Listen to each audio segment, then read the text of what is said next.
2002లో DS ద్వారా appoint అయ్యి పిహెచ్సిగా ఉన్నింది అది. 2018లో ఏం చేశారంటే దాన్ని అప్గ్రేడ్ చేసి సిహెచ్సి చేసి ఏబీపీ వైద్య విధాన పరిషత్లో కలిపేశారు. అంటే బేసిక్‌గా అన్ని చేస్తున్నా కూడా వితిన్ ఫ్యూ డేస్‌లోనే అక్కడ ఎమ్మెల్యేలు గాని, మినిస్టర్లు గాని ఐడెంటిఫై చేసి దీన్ని రెక్టిఫై చేయలేదా మీకంటూ? జరగలేదు, వాళ్ళ దాకా పోలేదు. అంటే ఆ సమస్యని ఇప్పుడే మనం తీసుకొని వచ్చి ఇప్పుడు ప్రజా దర్బార్లో పెట్టాము. ఆల్మోస్ట్ సుపీరియర్స్‌కి ఉంటది కదా! ఇలా చేస్తే ఇలా ఉండిద్ది అని చెప్పి ముందే ఐడెంటిఫికేషన్ ఉండేది కదా! ముందే ఐడెంటిఫికేషన్ అంటే మనం అర్జీ తీసుకొని పోయి ఇస్తే కదా వాళ్ళ దృష్టికి ఫిబ్రవరిలో తీసుకొని పోయినాం, మేము అర్జీ ఇచ్చినాము. అర్జీ ఇస్తే 3 వారాల్లో మీ సమస్యని పూర్తి అవుద్ది అన్నారు. కానీ 3 వారాలు పూర్తి అయిన తర్వాత మళ్ళీ రెండోసారి ఇద్దామని వచ్చినాము. కాలేదు, సమస్య పూర్తి కాలేదు అని. సమస్య పోయిన ఫిబ్రవరి 28వ తేదీ వచ్చి ప్రజా దర్బార్లో ఇదే విధంగా అర్జీ ఇచ్చినాము. అర్జీ ఇస్తే దానికి ఫోన్లు మాత్రం వస్తున్నాయి, మీ ఫైల్ ఫలానా దగ్గర ఉంది, ఫలానా నెంబర్లో ఉంది, దాని మీదే జరుగుతున్నాయని.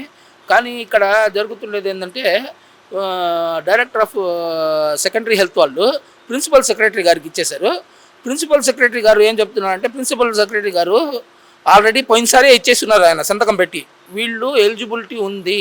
ఫైనాన్స్ డిపార్ట్మెంట్ వాళ్ళు కూడా ఇచ్చేశారు, ఈ 46 మందికి రెగ్యులర్ చేయడానికి ఫైనాన్స్ కూడా క్లియరెన్స్గా ఉంది అని.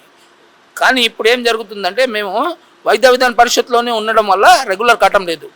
మా మదర్ డిపార్ట్మెంట్కి పంపిస్తే అక్కడ నుంచి రెగ్యులర్ ప్రాసెస్ జరగద్ది. కానీ ఇప్పుడు వీళ్ళు ఇక్కడి నుంచే రెగ్యులర్ ప్రాసెస్లోకి గవర్నమెంట్కి రావడం వల్ల అది అట్లాగే ఫైల్ తారసపడతా ఉంది. మన మదర్ డిపార్ట్మెంట్కి పంపిస్తే తప్ప రెగ్యులరైజేషన్ ప్రాసెస్ అనేది జరగదు. మదర్ డిపార్ట్మెంట్కి మాకు అపాయింట్మెంట్ ఇచ్చేటప్పుడు ఏమి ఇచ్చారంటే 100% విత్ రెగ్యులర్స్ వాళ్ళకి ఏమేమి వర్తిస్తాయో మీకు కూడా అదే వర్తిస్తాయి అని చెప్పి ఈ అపాయింట్మెంట్ ఇచ్చి రెగ్యులర్ వాళ్ళు అడగంగానే మదర్ డిపార్ట్మెంట్కి పంపించేశారు. కానీ కాంట్రాక్ట్ బేసిస్ వాళ్ళు మీకు ఎందుకు పంపిస్తాము, మీరు ఇక్కడే ఉండాలని చెప్పి ఇక్కడే పెట్టారు.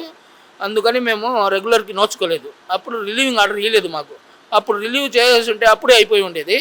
కానీ మా అపాయింట్మెంట్ ఆర్డర్లో ఏమి ఇచ్చినారంటే 100% విత్ రెగ్యులర్ శాలరీస్ తీసుకుని రెగ్యులర్ ఎంప్లాయీస్కి ఏమేమి అర్హతలు ఉన్నాయో అవన్నీ, ఆ ఫెసిలిటీస్ అన్నీ మీరు ఉపయోగించుకోవచ్చు అని కానీ మనకు అపాయింట్మెంట్ ఆర్డర్లు ఇచ్చారు.